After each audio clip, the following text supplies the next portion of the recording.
जब समुद्र धरती पर ही है तो उसी में हिरण्याक्ष ने पृथ्वी को कैसे छुपाया। आइए जानते हैं कि हिरण्याक्ष कौन था और भगवान को क्यों लेना पड़ा था वाराह अवतार। जय और विजय भगवान विष्णु जी के 7वें द्वार के द्वारपाल थे। एक दिन जब भगवान ब्रह्मा जी के मानस पुत्र सनकादिक मुनि भगवान से मिलने बैकुंठ गए तो जय और विजय ने उन्हें रोका। जबकि सनकादिक मुनियों को किसी भी समय कहीं भी जाने की अनुमति थी, उन्हें रोकना गलत था। लेकिन जय और विजय को इस बात का भान न रहा और सनकादिक मुनियों के समझाने पर भी उन्होंने मुनियों को प्रवेश से वर्जित किया। फलस्वरूप सनकादिक मुनियों ने जय विजय को असुर हो जाने का शाप दिया कि वे धरती पर जाकर असुर या राक्षस रूप धारण करेंगे। जब उन्हें शाप मिला तो उन्हें अपनी गलती का एहसास हुआ और उन्होंने क्षमा मांगी और भगवान जी से ये वरदान मांगा कि हमारा उत्थान मोक्ष आपके हाथों ही हो, जिसे करुणानिधान भगवान ने स्वीकार किया। जय और विजय वैकुंठ से गिरकर दक्ष प्रजापति की पुत्री और दैत्य माता दिति के गर्भ में आ गए। हिरण्याक्ष और हिरण्यकश्यप दोनों की माँ दिति और पिता ऋषि कश्यप के पुत्र थे। दोनों जन्म से ही आकाश के समान बढ़ने लगे।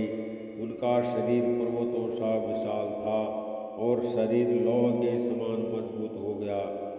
हिरण्याक्ष और हिरण्यकश्यप दोनों बलवान थे। इसी बात के चलते उन्हें और अधिक महत्वाकांक्षा होने लगी, जिस कारण उन्हें संतोष नहीं था। वे संसार में अजेयता और अमरता प्राप्त करना चाहते थे। हिरण्याक्ष और हिरण्यकश्यप दोनों अपने को तीनों लोकों में सर्वश्रेष्ठ मानते थे। हिरण्याक्ष स्वयं विष्णु भगवान को भी अपने से भी तुच्छ मानने लगा। एक बार की बात है जब हिरण्यकश्यप का भाई हिरण्याक्ष ने पृथ्वी को ले जाकर समुद्र में छिपा दिया था। फलस्वरूप भगवान विष्णु ने वराह यानी शूकर अवतार रूप धारण करके हिरण्याक्ष का वध किया और पृथ्वी को पुनः उसकी कक्षा अथवा स्थान में पुनः स्थापित कर दिया। यह कथा सुनने के पश्चात मन में जो प्रश्न उठता है वह यह है कि यदि समुद्र स्वयं पृथ्वी पर ही है तो फिर हिरण्याक्ष ने पृथ्वी को कहाँ छुपाया था और भगवान विष्णु के वराह अवतार ने उन्हें कहाँ से मुक्त कर पुनः स्थापित किया। इसलिए इस बात को आज के युग में एक दंत कथा के रूप में लिया जाता था। लोगों का ऐसा मानना था कि ये सरासर गलत और मनगढ़ंत कहानी है। भारत में सनातन धर्म है और सनातन धर्म किसी भी अफवाहों अथवा दंत कथाओं से नहीं बनता। ऐसा ही इस कहानी के उपलक्ष्य में हमें मिलता है। नासा, जो अमेरिका की national aeronautics and space administration राष्ट्रीय वैमानिक और अंतरिक्ष प्रबंधन एजेंसी है, के मुताबिक खगोल विज्ञान की 2 टीमों ने ब्रह्मांड में अब तक खोजे गए पानी के सबसे बड़े और सबसे दूर के जलाशय की खोज की है।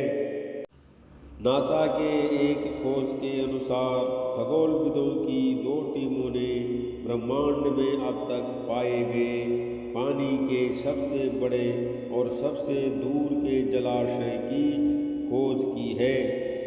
पानी दुनिया के महासागर के सभी पानी के 140 ट्रिलियन गुना के बराबर एक विशाल स्वचालित ब्लैक होल को घेरता है, जिसे क्वासर कहा जाता है, जो पृथ्वी से करीब 12 अरब से अधिक प्रकाश वर्ष दूर है।